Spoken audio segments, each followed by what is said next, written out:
Hello. Hello, this is me, Ola Marchwian from NGL Team Poland.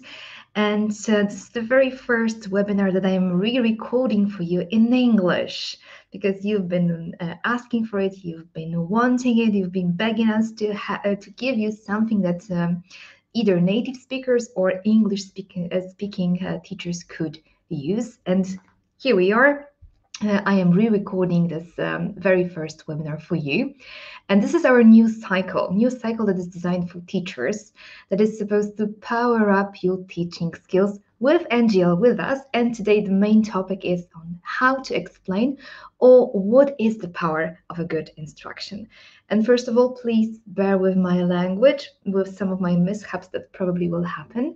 Also, please take into consideration that I was a bit lazy and I automatically translated the whole presentation using AI, and therefore there might be some quite interesting language mistakes that happened on the way and I didn't catch yet. Okay, so please do not feel discouraged if you see something very weird.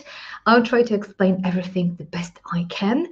But please remember, I'm not a native and my English is not as great as yours. But let's start. This new, let's call it a series of webinars, has been designed by us because we feel like we gave you a lot of ideas until now, and that you already know how to run classes in terms of what to do with books, in terms of how to use different games and activities to make sure that your lessons are interesting to your students. But now we want to give you some tools so that your ideas could shine, and that's where you need some teaching skills. And I know that for some of you might not need it, but I truly believe that I'll be able to give you a couple of hints, a couple of good practices that you can put into good use during your classes. I'll just say once again that my name is Ola Marchwian and I am responsible in Team NGL for helping you to run better classes, and that's why I hope you're watching this webinar. So let's start. We're going to talk about explaining tasks to your students, because I know that this is something that quite often poses a great trouble for a lot of teachers, especially for those whose native language is not Polish. Because for you, it might seem quite easy because you've explained to your students what to do and they still don't know, or they're doing something that you don't want them to do. In some cases, that might be the language that is not working, but in other cases, it might be classroom management that is failing. So today I'm going to try to show you couple of examples on how to explain tasks to your students, what techniques you can use, and which elements will require more explanation than others, okay, based on what you can do during classes. But first, let's start with some basic rules of how to give instructions to your students. First of all, and I feel like this one is very, very basic, when you want your students to understand what you want them to do, you have to speak slowly and clearly. And I know that you think that you already do speak slowly and clearly, but quite often it's not the case. If you think so, you can either slow down a little bit more, or even ask your students, okay, am I going too fast? Because sometimes when we get excited about something, this is interesting, we know that the instruction that we're going to give is going to be quite long. We tend to speak in a more quick way so that it would take less time. But then our students feel confused because they still don't know what to do. And the pace is not helping them. So if you think you speak slowly and clearly, try to take a step back and speak even slower. I promise it will help you a lot. Another thing is to bring the language down to students' level. Sometimes we have a tendency to use big words and big concepts to explain easy things. And the rule that is worth remembering is that the younger students you have, the less complicated language you should use, especially when you're trying to explain what to do. So remember about it. I know that sometimes it's so tempting to show off a little bit, to expose your students on a well designed language, but this is not the case when we're talking about instructions. Okay, when we want students to understand a new task, just simplify it. Okay, make sure that the language you use is not above your students' level. You should also try to rely on your students' prior knowledge and some experience because, well, probably your students have already been to some English classes, they've played some games, they had some kind of student's book or workbook in their hands, so they pretty much know what you might expect from them. But don't assume that they read your mind. If you don't say something, do not think that it's some kind of implied of what you expect from them. So if you want them to do 3 rounds, just say, I want you to do 3 rounds of this activity. If you want them to, I don't know, rephrase, reread, or sit down, tell it to them. Okay, do not assume that they know the activity already because it's popular. So you might sometimes think that the game that you're proposing to your students is a well-known activity and everyone should know it. But sometimes you may come across this one student who has no idea how to play, I don't know, tic-tac-toe, and he or she needs your explanation. You should also fall in love, like deeply fall in love with examples and volunteers. Even if you're trying to explain a simple task, try not to think that this is enough because quite often your students will need an example, especially the ones who need slightly longer time to understand what is expected from them. So even though you gave a detailed instruction, it's always a good idea to either ask for the volunteer who would show everyone in the classroom how to do the exercise or how to start the game, or you can be the volunteer who's going to show, okay, look, so I'm going to show you the example, and then just provide some exemplary a task or round if that's needed. And something that I feel like we're as teachers are doing, but sometimes we draw wrong conclusions, because I want to encourage you to always look for the understanding in the eyes of your students. Okay, and when you explain the task, quite often you look at your students and you ask them, okay, do you understand? And those students go like, but you simply know, and you see it in their eyes that they're down. They have no idea what's going on, but either they don't want to hurt your feelings because you've tried so hard, or they don't want to admit that they don't understand because they're afraid that other students are going to laugh at them. So they're just nodding, hoping that, okay, I'm going to be fine. In a second, somebody's going to show me what to do. So just either ask them to tell you what they're supposed to do. This is one of the techniques I'm going to show you later. Or simply look into their eyes, and if you see at least a glimpse of not understanding, explain again. Okay, you can see everything in your students' eyes, and the most important thing is not to neglect this knowledge that you can get. What else? Remember that less is more. Quite often, it's so much better to create simple message, short instruction, and then add something to it at the later stage of the game or the activity than use 5 minutes of your students' time to explain a very complicated concept. Okay, less is more, always. Start with a part, check for understanding, you can start the game, and then you can add something more. When you're explaining, remember to use the imperatives or present tenses. This is the simplest way of building sentences, and it's also a very primary way to understand them. That's why it is so much better to say, let's stand up, than ask them, okay, would you please be so kind to stand up? Okay, this sentence getting too long, and the instruction is kind of getting lost in all the words that you're trying to use. So always strive for simplicity when we're talking about instructions. If you feel like the instruction that you were giving was quite long, it took some time, and it had some vital points, you can use the summary. You can try to summarize the whole thing that you're going to do in, let's say, 3 or 4 sentences. It's a great technique, especially if there are some stages during the activity that students are about to follow. You can even add some humor to it. You can skip some points. You can make this instruction summary funny so that your students would laugh a little bit, but also would give them the impression, okay, this, okay, I know what to do. Okay. I'm a mother of a 2.5 year old, and we're quite often watching this cartoon called Bing. I'm not sure whether you're familiar with it or not. It's not the best cartoon in the world. However, it has this great feature that I love about it. After every episode, which lasts about 6 or 7 minutes, there's this summary in which this Bing the bunny is explaining what happened during the activity and gives some extra, I don't know, values or some extra idea that was the main point of the story. So he says, for example, things like.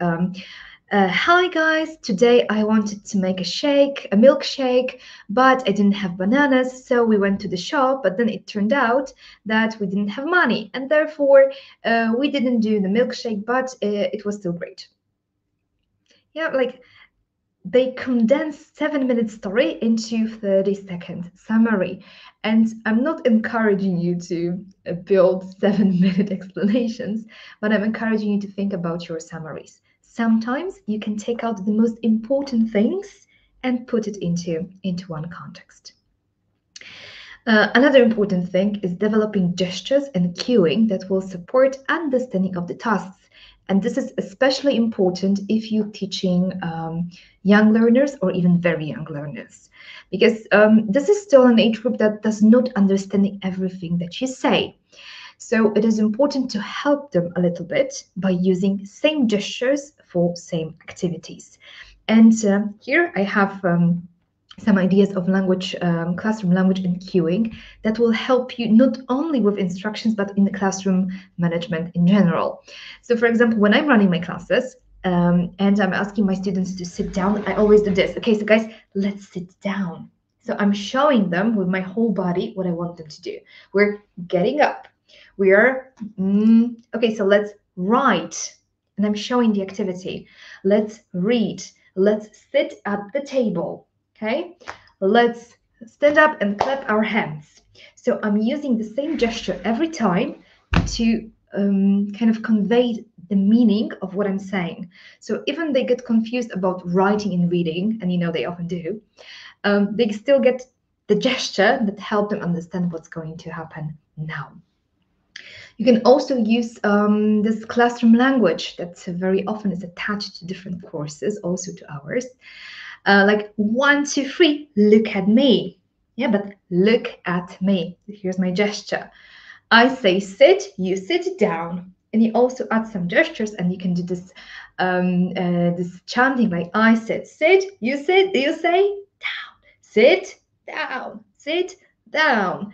And it's both entertaining, but it's also maybe it's as entertaining as useful for you as teachers, because you not only help them to understand what's going to happen now, but you also create some kind of rituals. They know what you expect from them.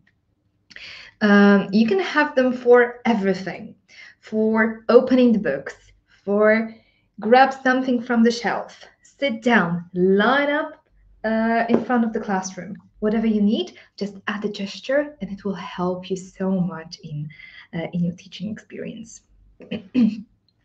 Now, let's get to some more specific examples of that I want to show you, because those were basics. This is something that I guess you should know, or maybe something that you already do anyway. Okay, because I don't feel like that was something that has been very innovative or something like that. But now let's look closely on what we try to explain to our students during classes.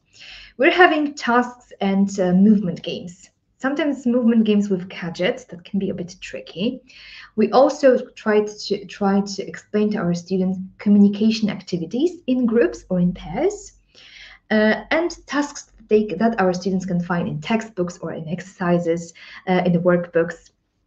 So on different worksheets that we want them to do. And I'm going to try to show you a couple of examples for each category so that you see how can you work with those. And let's go with tasks and movement activities, okay, with or without gadgets. This is something that I know that teachers love doing, but sometimes during my teacher trainings, when I'm trying to explain new game or new activity involving movement, I often hear things like, "Oh, my students won't understand it. They will not know what to do," or "Oh my God, this is a bit too complicated for my students." I believe that none of the game is so complicated that you cannot at least try to do it with your students. Sometimes we're afraid that we're going to dedicate a lot of time and the game is going to be a fiasco. So, what can you do to prevent that from happening? First of all, if you're involving gadgets, do not hand them out before explaining what the task is. Okay, this is the number one rule. So if you're having a game with a ball or you're having a game with fly swatters, I don't know, straws, anything, don't give them to your students until they know what to do. You keep them in your hands, don't give it to students. Because once you do, you know what's going to happen. They're going to fight with it, they're going to test it, play with it, and they will not listen to you. So it will kind of backfire. You wanted them to be happy to have some interesting gadget that they can play with, and they do play with it. They just not the way you wanted them to. In many cases, it is also quite a good idea to explain the task during the game. So you start it, even though your students don't know what to do yet, and you give them just a little piece of what's going to happen. And then as the game develops, you add different rules and you explain what we're doing now. It's not necessary for students to know everything about the game they're about to play at the very beginning. So, for example, imagine that you want to play Pig in the Middle with some communication activity. So, you can start with simply asking your students to stand in a circle, obviously, stand in a circle, queuing. Sorry, I can't help it, it's the teacher thing. And you can take the ball and you can explain, okay, so we're going to pass the ball to each other. And that's it. And just pass the ball. Do it a few rounds and then get the ball and say, okay, great, you know how to pass the ball. Nicely done. So now let's add one more aspect and then add this aspect. So for example, every time you pass the ball, you have to say something. Yeah. And then again, do a couple of rounds so the students get used to what you expect from them. And then while you're playing, you can add another aspect. Okay, so now one person goes into the middle and we try to pass the ball so that this person in the middle wouldn't catch it. You just add another part of the activity. And it works great because you students feel like the game is developing slowly. They know what to do. They are practicing English and they have space to concentrate on the language production instead of the game. Okay, so you can try doing that. Always support yourself with your body language and show the action that you want your students to do. So if we're still on the pig in the middle game and you want your students to throw the ball and say some, I don't know, some phrases. Okay, let's imagine that I know. Let's imagine that you've asked your students to use the pegs to stick some flashcards to the t-shirts and you want your students to practice, I don't know, do you like? So I'm throwing the ball and I'm holding the ball, I'm throwing it to another student and asking him or she, do you like the thing on his t-shirt? So do you like ice cream? Okay, let's say that this is my task. So I show them what I want them to do. So I hold the ball and I say, okay, look, I throw the ball and I ask about the thing on a t-shirt. Zosia, do you like ice cream? Yeah, and then Zosia catches the ball and says, yes, I do, or no, I don't, right? Depending on what you want them to do. So support yourself because if you just stand and hold the ball or any other gadget that you have and simply explain, oh, I want you to throw the ball and then catch it and then say, you students are so concentrated on the moment that you're going to show them what to do with the ball that they're not listening to you. especially if they're young learners. So just show it to them. Show them what you want to do, what you want them to do, and make sure you give them an example of the structure that you want them to use. So like I showed you, Zosha, do you like ice cream? Huh? And Zosha says, yes, I do. No, I don't. Now I'm sure that my students know what to do. And always play together with your students, okay? Do not go into the path where your students are having fun and you're just wandering around monitoring them. No, no, no, not in the movement games. This is the place in which you can become a student yourself and also have fun, but also set an example for what you want them to talk about what kind of structures you want them to build. And also, you can be the first volunteer. You can be the first person who's going to show how to create a successful round when you hold the ball or when you hold the fly swatter, when you push the button or whatever your game is. If you're tempted to bring some complicated board games or I know card games to the classroom, and I gave you the example of Monopoly because I feel like this is the example of very popular yet quite complicated game, because in this game you have to go around the board, you have to roll the dice, you have to pay money, you have to collect money, you have to collect money from other people. There's this risk and chance cards, and there's this prison thing. So a lot of things are going on, and it's very hard to explain all of them at once. So what you can do to make sure that your students understand the task is to divide the game into stages. And stage 1 can be just going around the board. We're just walking on fields. Like I'm rolling the dice. It's 5, 1, 2, 3, 4, 5. Okay, so say your turn. That's gonna be my first round, and then I'm gradually adding more aspects. So then, okay, every time you step on a field, you have to take the card and answer the question. Okay, and then in the next round, I'm adding, okay, so listen, this time, every time a person goes to prison, we do this or that. And then you give your students a chance to kind of adapt to the game, okay, to make sure that they know what to do, because you're adding small elements each round.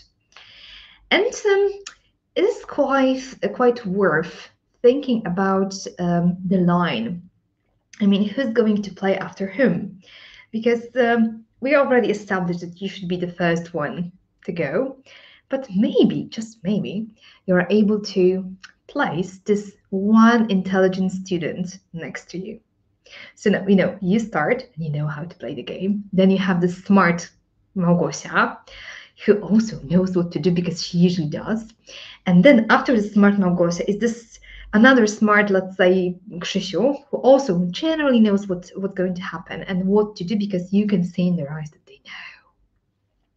Because quite often there's this one or two students in your group who has no idea, no matter how hard you've tried, no matter how many times you try to explain to them what you expect them to do, they still don't know. But if they see your example, Małgosia's example, and then Krzysiu's example, they've already seen 3 successful attempts, and there's this chance that they will know what to do afterwards. But if you say that the game that you've brought or the game that you designed is still too complicated, or there's this aspect that doesn't really bring anything new to the table, but it takes a lot of energy, a lot of effort from you or from your students, then simply modify the game. And yes, I'm telling you it's okay to modify the game while playing it, honestly. If you need to shorten it, if you need to simplify it, if you need to reduce some elements, just do it. The main idea of the games should be first fun, and the second language input.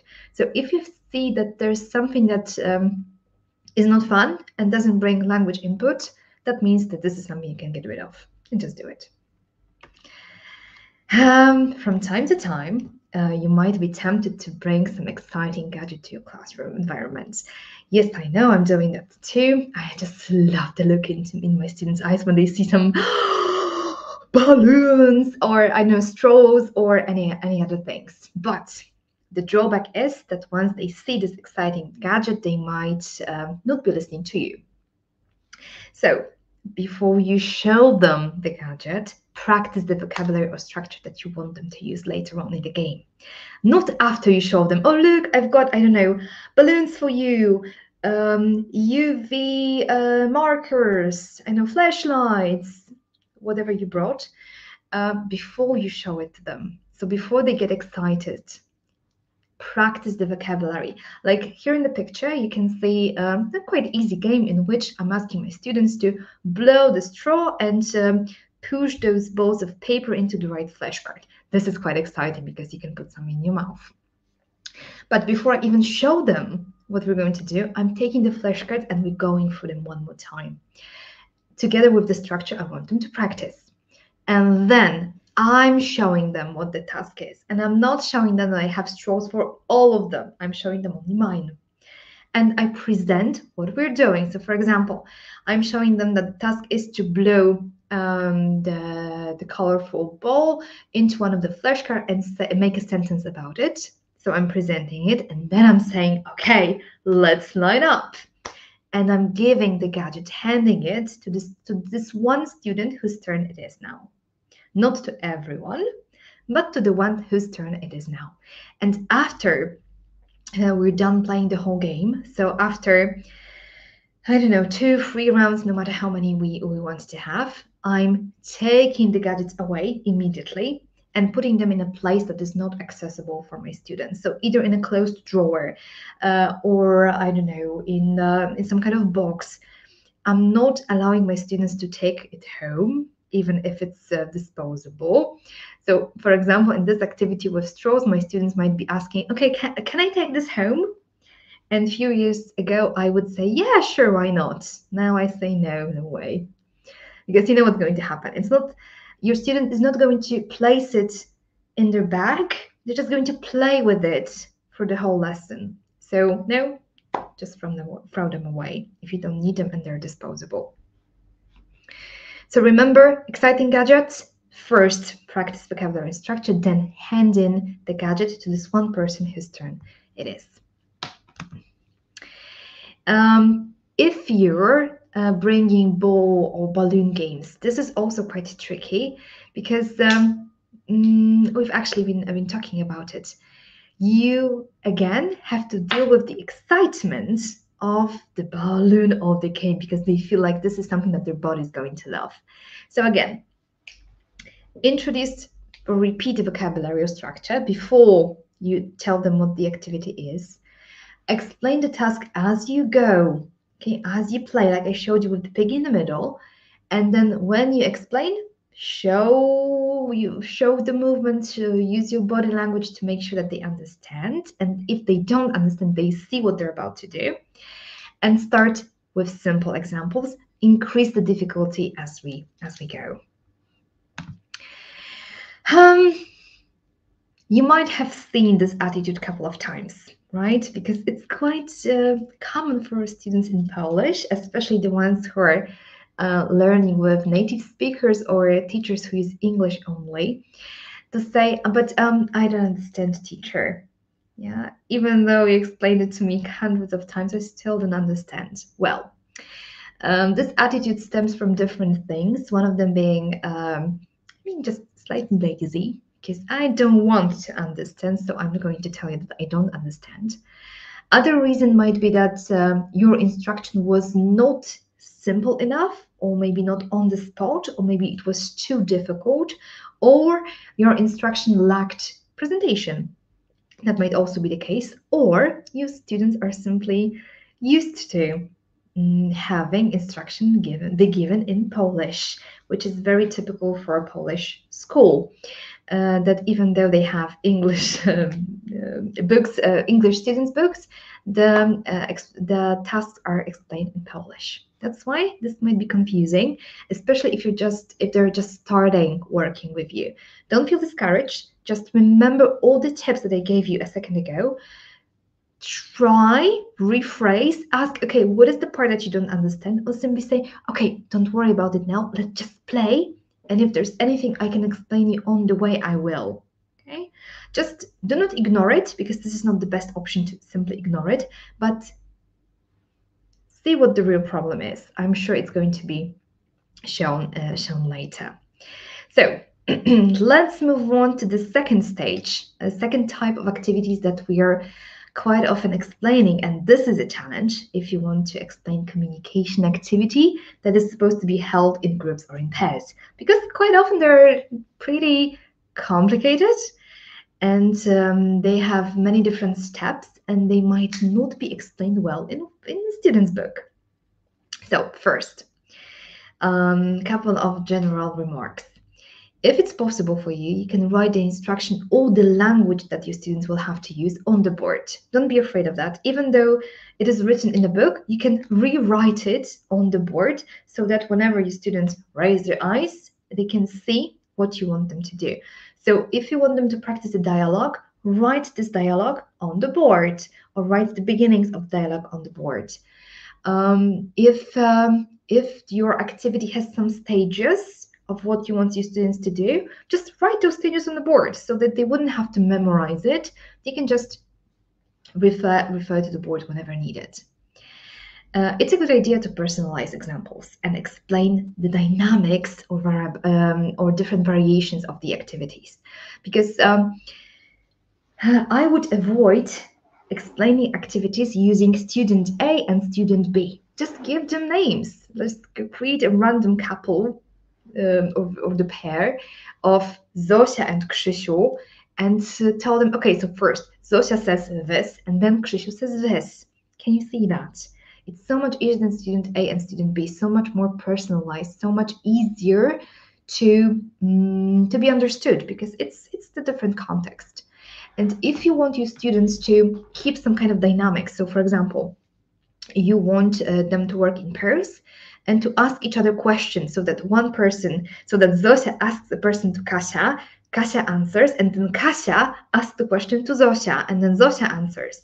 You need to explain it to your students because sometimes they get lost about who needs to ask and how many times, and should I answer right now or maybe later, or maybe I'm just supposed to ask questions? Explain it to them, okay? Make sure that they know what to do. You can also ask one of the pairs to make an example, to present what is supposed to be done, or you can create a pair with one of the students, the smart Zosia or smart Małgosia, with whom you know that this dialogue or this activity would work pretty well. And therefore, your students will see what they are trying to achieve. Okay, that's always a good idea. And if you're asking another pair to do an example, you can give them feedback right away. You can correct them so that other pairs wouldn't make the same mistake. Quite often, there's more than one option to deal with communication activities. It's communication. There's usually more than one proper answer. So make sure your students know it. Make sure that your students know the options on how they can, for example, respond. That they have some kind of set of answers of variabilities that they can use in the exercise. Make sure that they know where they can find them, or from what parts of vocabulary they can what parts of vocabulary they can use, what kind of different structures that can involve. If the task is complex, make sure you explained it piece by piece, so that I feel it's more difficult with communication activities because you don't really have anything to show. When we're talking about explaining the movement games, I told you, okay, throw the ball, use your body language, but it's so much harder if you want to explain the task that, it's about sitting and talking. Yeah, there's not much you can do with your body language here. That's why make smaller chunks that your students can actually absorb and understand. And you can also make a round that would kind of show off what they understood. So if you want them to create short dialogues or ask each other questions, just, okay, so this pair, Magda, ask a question to Zosia. Okay, that's what I want. So Bartek and Szymon, show me yours. And just ask each of them to give you the example, the sample of what they're going to do in the pair, if it's possible. It's not always it will be the case. But let's look into some examples from National Geographic learning books. This is quite interesting pair work because it also involves creating gadgets that kind of make it more of a game than communication activity or pair work. It comes from Our World Free, but you can find it in many different books. And here, first thing that your student need to do is to cut out the cube from the back of the book, put it together, and then they have to pair up, roll the dice, and kind of create sentences about animals, and the other person in the pair is supposed to decide if the sentence is true or false and give some kind of comment to it. Not very easy, especially for third or fourth graders, but very doable if you give them the right instruction. So the first thing you should do is starting with doing the gadget without even showing the exercise. Just tell them, oh, look, we're going to have this great craft now. Here are the scissors, here's the glue, make your own die. Then it's a good idea to repeat the vocabulary and structures. So what are they going to use later in the exercise? You can even write some ideas on the board. In this case, we have animals, so it's a good idea to revise all the animals, their body parts, and the activities that they can do. So for example, that dogs have got paws and tails, and they can wiggle the tail, and they can, I don't know, use their paws to run fast. Different things that you can put on a board to kind of make this phrase box for your students to use later on in the activity game. Because the point of the activity is not to make up sentences, is to create communication opportunity. So I don't want them to, sweat on thinking what to say. I want them to sweat on thinking on how to say it. Yeah, so I'm going to give them the examples, put them on the board, and just leave the simple task of creating a sentence to them. After I have all of this done, I'm asking my students to divide them into pairs, or I'm doing it on my own. And I show what I want them to do with some personalized examples. So again, I'm taking a pair, that's going to be my sample pair, and I'm saying, okay, look, Louisa is rolling the dice. Oh, it's a monkey. So Louisa, you need to create a sentence using the prompts from the board about what can monkeys do. So for example, monkeys use their tails to jump on trees. And then Krzysiu, you need to say if it's true or false. So what do you think? Is it true? Yeah, it's true. So you can say, yes, you're right, I agree, or different phrase that you can also write on the board, by the way. And then Krzysiu, you roll the dice. Oh, look, it's an elephant. So say something that elephants don't do, okay? So we can make a false sentence. And then Krzysiu says something like, okay, fine, so elephants use their ears to drink water. And so shall you say, no, it's not true. Elephants use their trunks to drink water. See? And then you can show the rest of it. See, that's what I want you to do. So I want you to create either true or false sentence about the animals, and the other person is about to comment on that. Okay? Then I can let them work, but I can walk towards each of the groups to make sure that they are doing it the right way. Give them some tips, show them what can be done better, maybe improved, to make sure that they are doing it right. A nice tip is to specify the number of rows, or specify the time that I want them to play, in order not to have the situation in which only one student used up all the times because he or she were thinking about it for a very long time. Okay, so I'm saying, for example, I want each of you to create 3 sentences. Okay, so 3 rolls of a dice each person. And then to summarize the whole activity, because it might have been quite fun, you can ask each pair to decide on the coolest sentence that they've created and share it with the group. So we can summarize the activity in a nice manner, but also to see what creative solutions they came up with. Yeah, I really like doing that. That was tough. But if you think that this is tough, you may think about think, pair, share activities that you can find in the whole Our World series, but also in other books.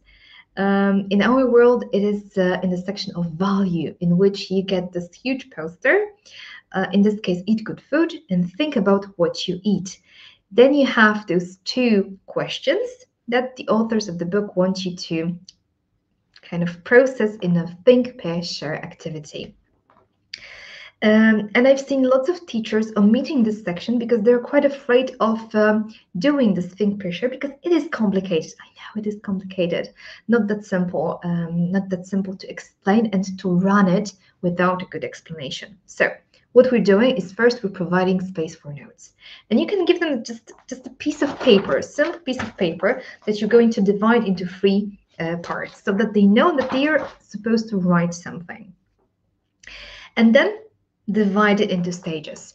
So explain your students the part that they're about to work on now, not the whole activity, just the part that we're working on now. So for example, I'm saying, okay, now I want you to use the first column in your on your worksheet and think about the first question. You can even do it together. Like you can give them example. Okay, so the question is, why is it important to eat good food? Okay, so I think it's important to eat good food because this is the fuel that allows our body to work. And you can write it on the board to show your students what kind of examples you're expecting from them, but also what they're supposed to write. Do you want them to write just some random words, some ideas, or you want them to write sentences, one sentence, three sentences? What do you want them to do?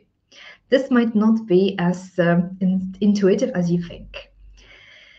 Check your students' understanding. So ask them, okay, so what do you want? What are you supposed to do now? Tell me, you tell me what your plan is. And then after they thought, you check that they have something noted. You ask them, okay, so now part 2 of our exercise, let's pair up. And now in pairs, I want you to discuss those questions and write your thoughts that you came to together. And then just add another piece without explaining it before and in too much detail to your students. Okay, it's very doable, something that you can easily work with if you simply follow a couple of easy rules. Don't be afraid of Think Pesha, it's a great activity. So let's talk about very typical pair work, something that appears in every course book. This example comes from Look 5, but this is something that I think I've seen in all of the course book provided by National Geographic Learning. Now this one's a bit tricky because if you look at the task, it's I don't think it's the best way of using it, because the authors want my students to work in pairs and say what they were doing yesterday at these times. Fine, but I would expand it so that my students would ask themselves questions. Why not? They're working in pairs. So first, I'm thinking whether I wanted to modify it a little bit. Then I use my board to write the prompt question again on the board. Even though it is stated in the exercise, I want to, emphasize that this is the question I want them to repeat over and over again. So, for example, what were you doing yesterday at these? What were you doing yesterday at? And then 3 dots with a question mark. And then what I would do, and I really encourage you to do similar thing, I would give my students some prompts, because you know what's happening when you ask them, okay, so Krzysiu, what were you doing yesterday at 11 p.m.? And Krzysiu goes, oh, I don't know.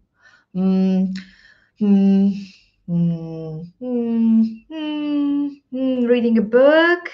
I don't know, sleeping? And then every other student is simply saying, simply saying the same thing, because they lack ideas of what else they can say. So maybe it will work wonders for your students if before you ask them to answer the question, you will together come up with different ideas of what people do during different times of the day. Write them on the board or use flashcards so that your students wouldn't have to think about what they were doing, because let's face it, we don't really care, but they could concentrate on creating sentences. Okay, so I leave it on the board, and later when they ask each other questions like, what were you doing yesterday at 8:30 p.m., they can just look at the board and say things like, okay, yesterday at 8:30 p.m. I was brushing my teeth. really matter. And then divide your students into pairs after you went through the sentence, after you went through the prompts. Your students technically know what to do. I would also suggest on how to choose, the hours, because you can suggest that they have to use all of those. You can suggest that they have to do, 4 examples. You can suggest that they have to go one by one, or they can choose any that they want. But in many cases, you will have to give them the idea on how to do it, okay? And of course, present the example with one of the students. Make sure that you've shown them what to do. It will really, really make things so much easier. Okay, I have to excuse you for just 1 second because I have to blow my nose. Okay, so hopefully, please wait a sec. Yep, and I'm back. Sorry, still struggling with some cold. Let's move on though. Oh, this is something I really like. It's tic-tac-toe, X's and O's, nuts and crosses, however you call it. That comes from Imagine, and this is an activity in which my students are supposed to work on their phonics. But it doesn't really say what we want our students to do. It just say work in pairs, play nuts and crosses. Okay. So first of all, what you want to do is to make sure that your students actually know how to play X's and O's. You can always play some kind of demonstration game on the board very quickly to make sure that they know what the game is about, especially that once they are struggling with different vocabulary and creating sentences or working on sounds, they can forget about the main point of the game, which is winning. I've seen it multiple times that they forget they're actually playing tic-tac-toe. So maybe it's worth making sure that they know what to do. It will take you like 10 seconds to demonstrate how to play it, but it will make your work so much easier. Then you can work on the words that are written in the board game. So make sure that they know how to pronounce them, make sure that they know what they are, and explain what they're supposed to do with those. Are they supposed to say them out loud? Are they supposed to create a sentence using this word? Are they supposed to kind of, match it with a flashcard? What do you want them to do with the word? Okay. And then you can ask 2 students to play an example game. You can be the student as well, as always, and show exactly what you want them to do. So if you want them to create sentences, show them what kind of sentence you want them to make, and of course, write it on the board. Then, and this is tricky, even though you think it's over, no, divide students into pairs and ask them to play 1 game in student A's book. Because look, you have 2 games. Each of your students has a book, and there's a 1 board in each of those books. So each pair has got 2 boards. And now, it would be a great shame if they would use both boards on 1 game. And I'm pretty sure that there's going to be a pair that's going to do just so. So explain to them, okay, so now you're playing in Zosia, Krzysiu's, Marcin's, and Jola's books. Play around, and then, this is great, you can change pairs and ask them to play in Marysia, Jacek, Iga's, and Przemek's books. Yeah, so just switch people, and in this way, you have 2 games in different pairs, which is double the trouble, but also double the effect. Make sure that you tell them that, because otherwise they might not notice, and that would be a shame because the game is quite nice and quite interesting. So this is what I mean when I'm telling you that it's not even about the language, because your language is great and there's nothing I can teach you about it. It's more about how you explain it and what you say. Okay, when you explain the task. Let's look at one more. I think I have two more to go. This one comes from New Close-Up, which means it's dedicated to teenagers. And this one is quite complicated. It's kind of a pair work with some prompts in which students are supposed to create dialogues based on the example that's provided. Now, I love the way that the authors of the book provided an example, because that makes my life so much easier. And what I would do, I would enlarge this example, so those two speech bubbles, so that my students would see only it. You can copy it, you can show it on CPT, whatever works for you. And I would just ask them to read the example dialogue and the prompt, because this first example is based on the first prompt. And then together we can analyze how this prompt turned into this specific example, into those sentences. What has been done to go from this into this? And then once they see what the mechanic is behind the task, I would encourage them to do another prompt, so prompt 2, all together as a group. So now tell me what we're going to do with the second one, what the dialogue is supposed to look like, and you can write it on the board once they figure it out.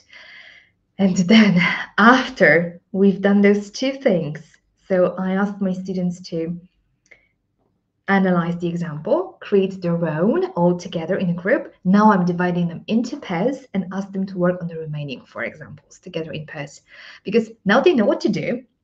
They've seen an example and they've done another example all together using the common brain of the group. So probably shouldn't go to bed.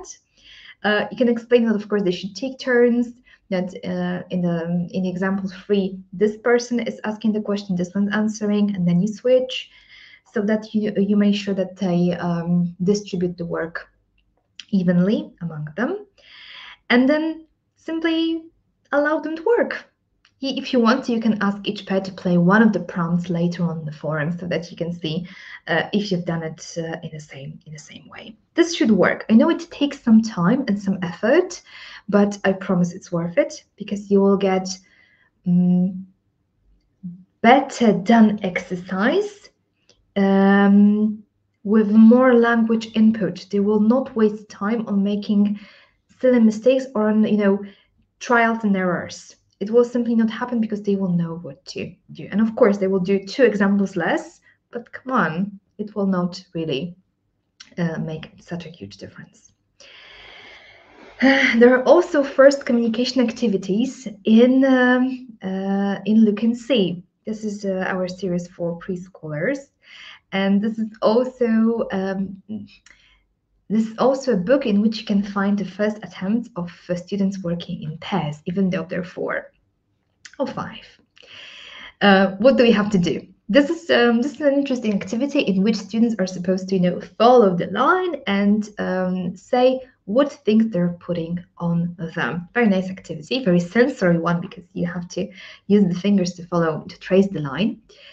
And again, as always, with new vocabulary, with new structure, we revise the vocabulary and the structures that will appear in the exercise. You can do it with flashcards, in a movement game, in some kind of different activity, but make sure that those exact words that they're going to need has been revised a second ago. And then you can just show them one picture on your book, for example, and ask them what they see, to make sure that the words that you've revised can be produced by your students on their own without pointing out to them.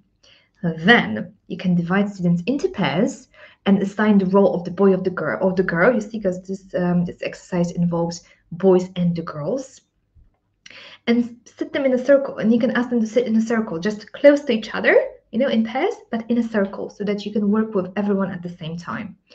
And you can encourage the students to follow the trace with the finger each line. So you can go like, okay, so now the girls go with the orange line, and we go, go, go, go, go, go, go, go, go, go. And we say what we're passing. So all together, okay, girls, so here we go.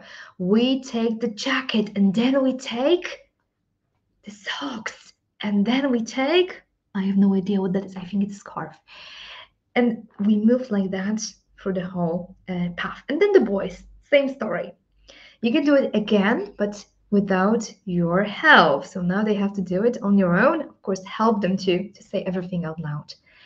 And if you want to, you can add some twist. So we can do some kind of pair race. If you're sure that your students are able to do it and they're not going to be afraid, you can ask them to work now closely in pairs and do the race. So each of the students places their finger and they go saying what they're following, and to see whether the boy or the girl is going to do it faster. Why not? Maybe you're brave enough to embrace some kind of chaos during your class. I strongly advise to try, at least from time to time. It will not destroy a class, I promise. And last idea is the conversation practice that you can find in outcomes. It's both. It can be seen both in the previous version, so in the outcomes second edition, but also in the third edition. And I'm glad that the authors decided to leave this format because I really love it.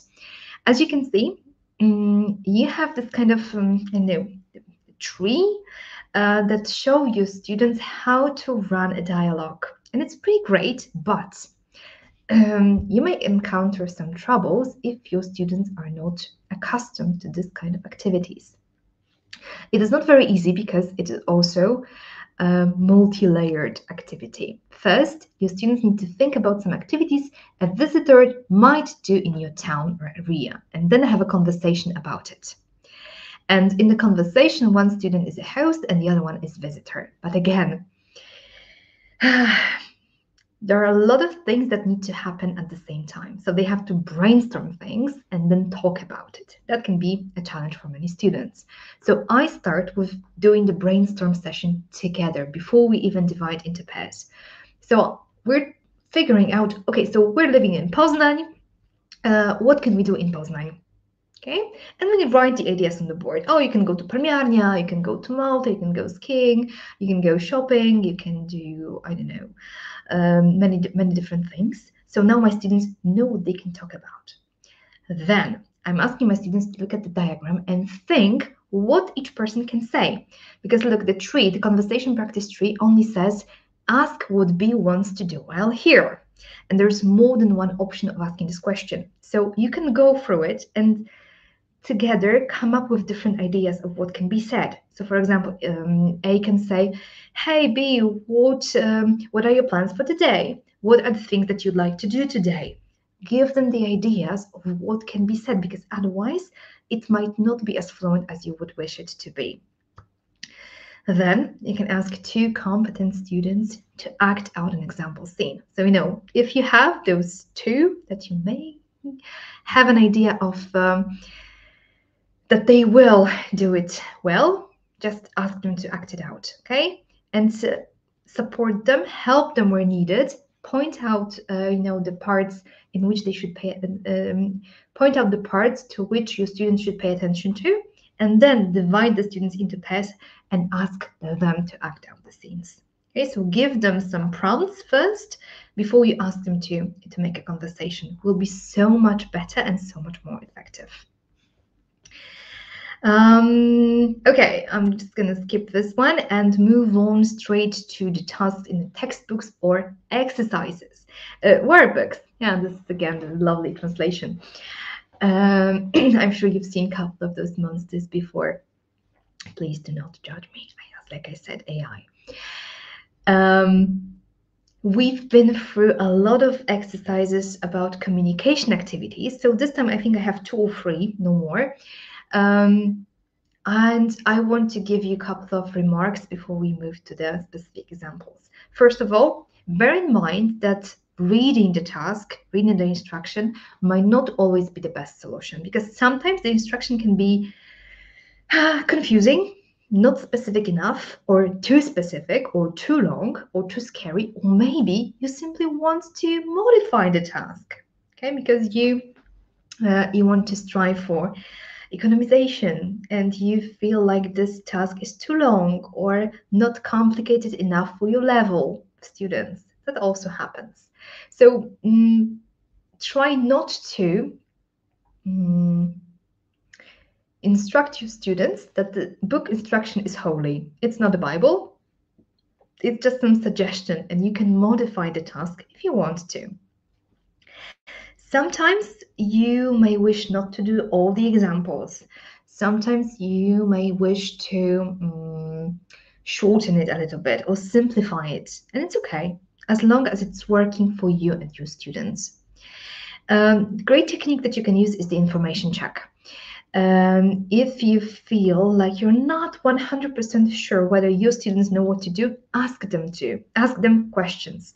So for example, okay, so what am I supposed to do in exercise 1? And let them tell you. If they say it in Polish and you can understand it, then it's fine. Okay.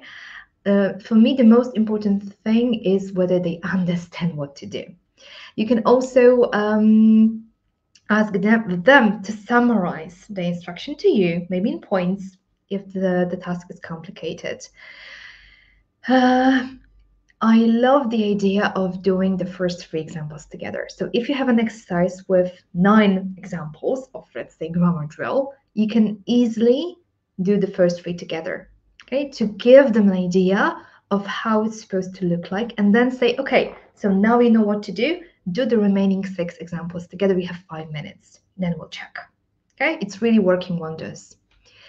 Of course, choose your volunteers wisely. So make sure if you're asking different people to do different examples, start wisely and try to match the level of the example to the level of the student, so that the student who's slightly above the level could get more complicated example, and the student who's struggling could get the easier one. Okay. Don't forget that you can always modify or verify the task during the activities. If you see that your students are not coping well, just stop the exercise and re-explain it, okay? Add some more suggestions. Show them where they're making a mistake and where should they follow and why not there. It's okay to stop it at some point. And for some teachers, that can also be a game changer. Quite often, you can come across the situation in which you're explaining the task. You're trying to brainstorm ideas, like I told you before. But you have this one student who has already done the whole exercise. Not to mention, not in the way that you wanted them to do.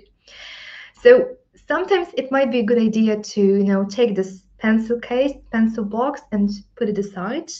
Tell them, okay, I want you to look at the exercise but not doing it. Okay, so give me your pencils so that it wouldn't be tempting. Yeah, I know it might be cruel, but it's working. Trust me on that. So let's see. I know it's been over an hour, so I really want to wrap it up. Let's start with comparing situation. First of all, this is an example from outcomes, and this is this kind of exercise that seems to be very easy, but once you dig into it, it turns out that it has so many layers inside that it might not be that easy. In this exercise, you want to choose the pair of situations and then write what was different about them, and you had to use had to and could for the past and have to and can for the present. So in some situations, you're going to compare past and present, but sometimes you'll be talking about the past twice. Yeah, complicated. Thankfully, there's an example, and this is what we start with. I don't start with reading this instruction because it's complicated. I start with showing the example. And I'm saying, so look, in the first dot, I have primary and secondary school. So 2 situations that I want to compare. And look at the example. When I was at primary school, I could go for lunch. But at secondary school, I had to stay at school. So I want to show them, yeah, what am I supposed to do, and indicate why one structure is used and not another. So we're talking about the past. That's why we use could and had to. There's also an example in which I need to combine, for example, living with your parents and living on your own. So potentially I have to compare past and present. So make sure that you show it to your students and point their attention to it. In many cases, students will have to use their imagination or experiences. So it's very important to tell them that. You can also prepare a prompt bank if you want to, or you can just tell them that they can make up anything that they want. It doesn't have to be true. And for many students, telling them that they don't have to create examples that are true is really changing everything, that they can simply make something up. So after you've explained that to your students, you've done 2 examples together, making sure that they're very different examples. You ask your students to write another 2 or 3 examples on their own, yeah, to work on their own, but you go monitor, making sure that they are doing the right job. And then in the end, you can ask the willing students to share the work to see what they came up with. But in this case, showing, the indicating the structure, why this one has been used, not the other one, and showing that there might be different examples, this is the crucial point. Another, I think it's the last one actually, the last exercise, grammar drills. Very typical thing. It's just an exercise in which we want to drill grammar. So technically, shouldn't be too difficult. But if you have students with fast pencils, you might find out that not everyone has understood the task the way you wanted them to. In this exercise, we want to make passive sentences out of those word jumble. And to make it a bit difficult, we want to add by or with. So actually, there are 3 stages and 3 things, 3 activities that you have to do in each example. You want to create passive sentence, right? Use the words that there are here to even make a sentence, make it passive, and add this by or with. There is no example here, so you need to make sure that they get one. So you're the person who's supposed to make the first example. And based on it, you can ask to explain your students to you what the task is. So for example, in this case, I could say, okay, so look, I have number 1, a new type of mobile phone developed manufacturers last month. And I take the chalk or marker, whatever you have, and I write on the board, a new type of the mobile phone was developed by the manufacturers last month. And now you tell me what I've done. You show me where the passive voice is, why I used with or by. And now that you understand, you can do the remaining examples themselves. You can on your own, sorry. Yeah, I'm going around monitoring, checking. You can ask them to work in pairs. You can do it together if you want to, but make sure that they see the proper example before you let them go astray. And as a bonus, sorry, I have to do my nose one more time. Excuse me.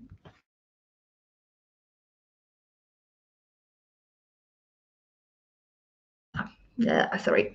As a bonus, I thought that we could talk a little bit about how to explain the tasks if you're working online.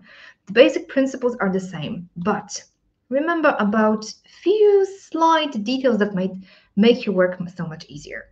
First of all, befriend the pointer and on-screen notes. If you're talking about something, use the pointer to show that you are talking about this word and this exercise, and you want to underline this and use this and no. Yeah?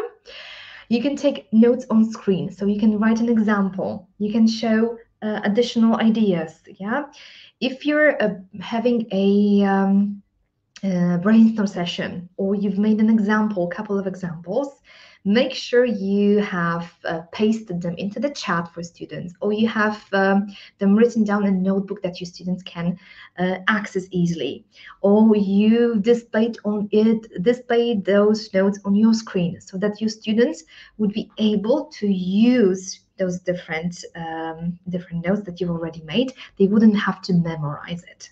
Okay, think about the technical solution on how to do it.